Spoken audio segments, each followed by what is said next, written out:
नमस्कार, मैं अमित और आप देख रहे हैं आंखें न्यूज 24। आइए नजर डालते हैं।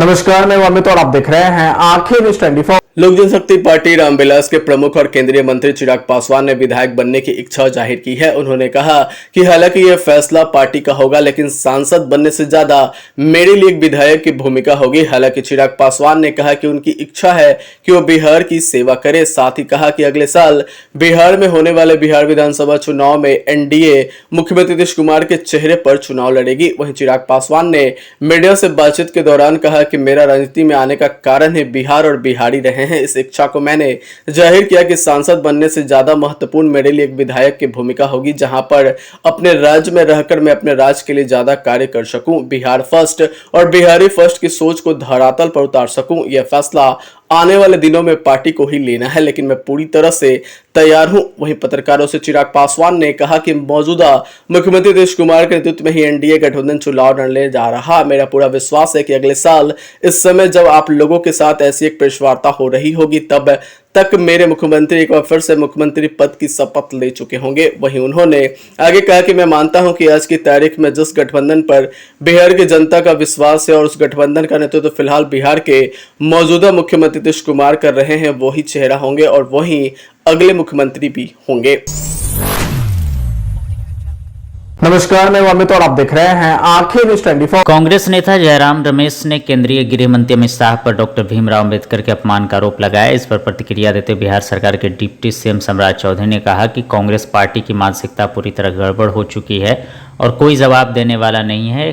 कांग्रेस पार्टी की ओर से कांग्रेस के लोगों ने पिछले 75 वर्षों में भारत को लूटने का काम किया है और उन्होंने क्या कुछ कहा, सुनिए इस वीडियो में। देखिए, कांग्रेस पार्टी का मानसिकता पूरी तरह गड़बड़ हो चुका है और कोई जवाब देने वाला नहीं है कांग्रेस पार्टी की ओर से।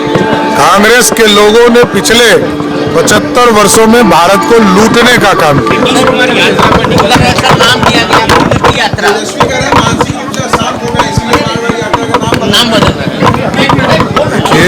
देखिए, नीतीश कुमार जी पिछले 20 साल में कई यात्राओं पे निकले हैं, ये नया नहीं है। और लालू प्रसाद जी का परिवार सिर्फ बिहार को लूटने में लगा हो, जिस व्यक्ति का जीवन काल ही लूटने का प्रमाण हो, पूरे परिवार ने बिहार को लूटा, देश को लूटने का काम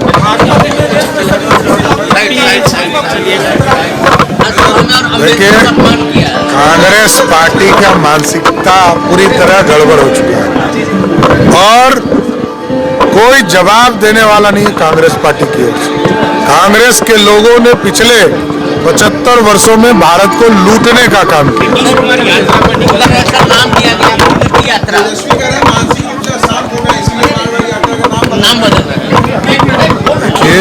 देखिए, नीतीश कुमार जी पिछले 20 साल में कई यात्राओं पे निकले हैं, ये नया नहीं है।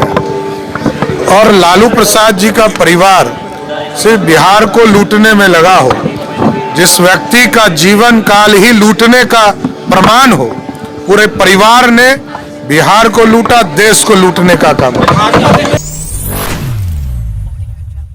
नमस्कार, मैं अमित और आप देख रहे हैं आंखें न्यूज 24। बिहार सरकार के शिक्षा मंत्री सुनील कुमार ने कहा कि बीपीएससी के द्वारा प्रधान शिक्षकों और प्रधानाध्यापकों को जो चयनित किया गया है, अब उसकी काउंसलिंग 20 और 21 तारीख को होने वाली है। ऐसे में हमारी कोशिश होगी कि हम उन तमाम स्कूलों में अच्छे प्रधानाध्यापकों और प्रधान शिक्षकों की नियुक्ति करें जिनमें उनकी सबसे ज़्यादा आवश्यकता है। साथ ही साथ शिक्षा मंत्री सुनील कुमार ने कहा कि हमारी कोशिश यह रहेगी कि कोई भी स्कूल में शिक्षा की गुणवत्ता से खिलवाड़ ना हो। देखिए, जहां तक एनडीए के नेतृत्व का प्रश्न है, 2025 के चुनाव में माननीय मुख्यमंत्री श्री नीतीश कुमार ही नेतृत्व करेंगे, इसमें कोई शक शुबा नहीं है। अब ये मीडिया अपनी तरफ से कह रहा है, सोच रहा है, कुछ लोग सोच रहे हैं, वो अलग बात है, लेकिन इसमें किसी को कोई इसमें शक या शुबा नहीं होनी चाहिए। कि नेतृत्व कौन करेगा, माननीय मुख्यमंत्री श्री नीतीश कुमार जी नेतृत्व करेंगे।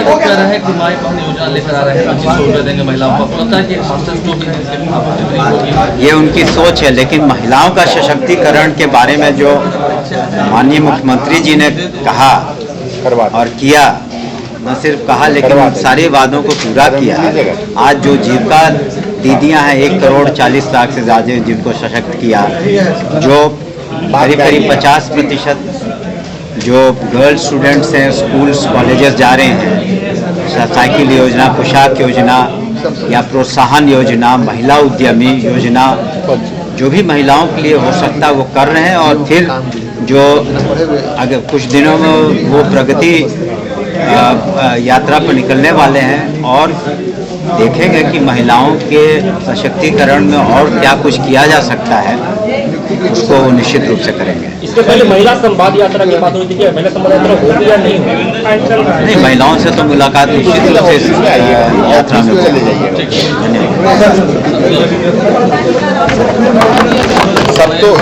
बीपीएससी को अपने पुराने नियम में संशोधन करना होगा। परीक्षा रद्द करने की मांग कर रहे हैं। बीपीएससी का नहीं कि पुराने नियम में संशोधन करना होगा और जो एक पाली परीक्षा की जाती है उसको कई फेज में करना होगा। देखिए, ऐसा है कि बीपीएससी इस संबंध में सक्षम है और वो आपको अपने माध्यम से बताएंगे वहाँ के पदाधिकारी अध्यक्ष कि उन्होंने क्या बदलाव किए हैं आने वाले दिनों में, ताकि बिल्कुल ट्रांसपेरेंट तरीके से और स्वच्छ तरीके से कदाचार मुक्त परीक्षा हो सके। आपको लगता है चुनावी साल है, बीपीएससी से डिग्री करा रही है, छात्रों का गुस्सा आपको खुद झेलना पड़ेगा।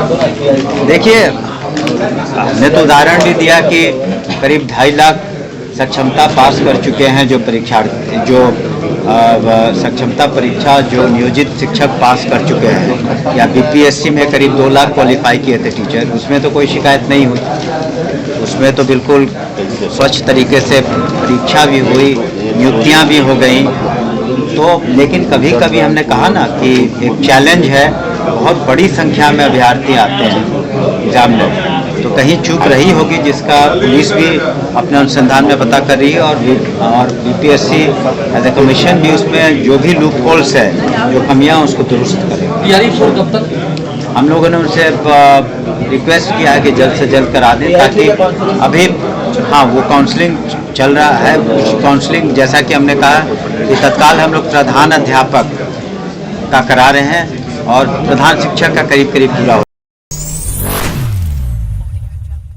नमस्कार, मैं अमित और आप देख रहे हैं आंखें न्यूज़ 24। गृह मंत्री अमित शाह ने मंगलवार को राज्यसभा में कांग्रेस पर बड़ा हमला किया है। उन्होंने कहा कि कांग्रेस नेता संविधान को निजी जागीर की तरह मानते हैं। राज्यसभा में संविधान पर हुई चर्चा का जवाब देते हुए अमित शाह ने कहा कि वैसे तो कांग्रेस ने 55 सालों में 77 संशोधन किए हैं, मगर 4 संशोधन ऐसे किए हैं जिसने संविधान की मर्यादा को तार तार कर डाला है। एक था कि हम पर किसी तरह का केस ना हो, दूसरा हम चुनाव हारने वाले हैं तो समझ बढ़ा दो, तीसरा था कि मेरे पर जांच नहीं हो सकती, वहीं चौथा था कि नागरिकों को संविधान में मिले अधिकारों को खत्म करना चाहिए। कांग्रेस को यह बताना होगा कि इन संशोधन को करने के पीछे उनकी मंशा आखिर क्या थी। तो वहीं गृह मंत्री अमित शाह ने बताया कि कांग्रेस ने संविधान लागू होने के तुरंत बाद ही 18 जून 1951 को पहला संशोधन किया। उस समय न राज्यसभा बनी थी और न ही लोकसभा। कांग्रेस के पास चुनाव तक में जाने तक का बिल्कुल धैर्य नहीं था। उस समय संविधान में 19A को जोड़ा गया। यह अभिव्यक्ति की आजादी पर रोक थी। बता दें कि संशोधन के समय पीएम जवाहरलाल नेहरू थे। वहीं राज्यसभा में अमित शाह ने बताया कि कांग्रेस की ओर से 5 नवंबर 1971 को किया गया 24वां संशोधन किया गया था। इसमें संसद को नागरिकों के मौलिक अधिकारों को कम करने का अधिकार दिया गया। इस संशोधन इंदिरा गांधी के कार्यकाल में हुआ था। तो वहीं अमित शाह ने 10 अगस्त 1975 को हुआ 39वां संशोधन गिनाया। इसके माध्यम से पीएम पद की न्यायिक जांच पर प्रतिबंध लगा। इस संशोधन में यह तय हुआ कि अगर पीएम पर पहले भी कोई केस है तो खारिज हो जाएगा। वहीं कांग्रेस की ओर से किया गया चौथा संशोधन अमित शाह ने उस 42वें संशोधन में गिनाया जिसमें राज्य की विधानसभाओं का कार्यकाल 5 से 6 साल तक किया गया। वहीं अमित शाह ने कहा कि जिस तरह से संविधान में 4 संशोधन किए गए उस निर्लजता के साथ विश्व में किसी ने संविधान में संशोधन नहीं किया। अमित शाह ने इस बयान पर कांग्रेस के नेताओं ने जमकर हंगामा किया। बता दें कि अमित शाह ने कहा कि आपने ये किया है तो सुनना तो पड़ेगा। उन्होंने कहा कि बाद में किसी संशोधन को कोर्ट ने निरस्त किया। इस दौरान कुछ चलते रहे।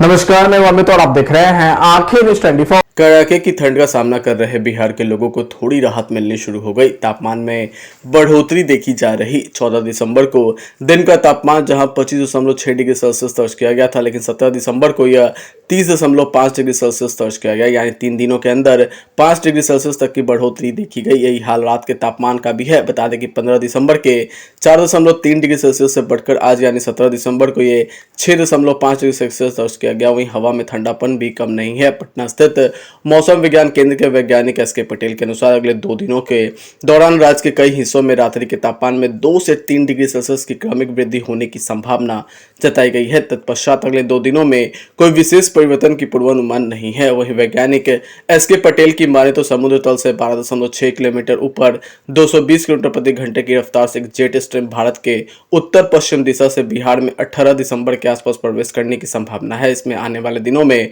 मौसम में कुछ बदलाव देखने को मिल सकते हैं, लेकिन फिलहाल तापमान में बढ़ोतरी होने का पूर्वानुमान है। कुहासे का दौर जारी है। वहीं लोगों को ठंडी से राहत मिलने की उम्मीद नहीं है।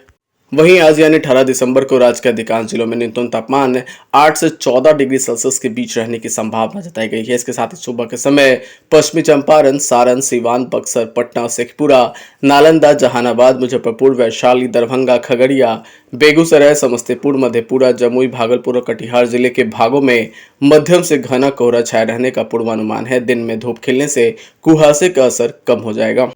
अगर आप भी अपने दुकान, प्रतिष्ठान, school, college, coaching centre, restaurant, cafe का विज्ञापन देना चाहते हैं, वो भी किफायती दर पर, तो आंखें न्यूज़ 24 लेकर आया है आपके लिए एक सुनहरा मौका। आंखें न्यूज़ 24 न्यूज़ पोर्टल की दुनिया में बिहार का सबसे उभरता हुआ चैनल, जहां बिहार झारखंड से जुड़े तमाम बड़ी खबरें देखने को मिलती है। तो देर किस बात की, आज भी जुड़े आंखें न्यूज़ 24 के साथ। संपर्क करें हमारे व्हाट्सएप नंबर 8935876430 पर। क्या आप पत्रकारिता के क्षेत्र में अपना कैरियर बनाना चाहते हैं? तो आज ही royal Ashoka institute of mass communication and journalism में अपनी जगह सुनिश्चित करें। आर्यभट्ट ज्ञान विश्वविद्यालय पटना से मान्यता प्राप्त 100% प्लेसमेंट के साथ royal Ashoka institute of mass communication and journalism नामांकन जारी है। हमारा पता है DS/16 गायत्री मंदिर के समीप, कंकड़ बाग, पटना 8,20,000। आप हमें संपर्क भी कर सकते हैं। हमारा मोबाइल नंबर है 9955456126।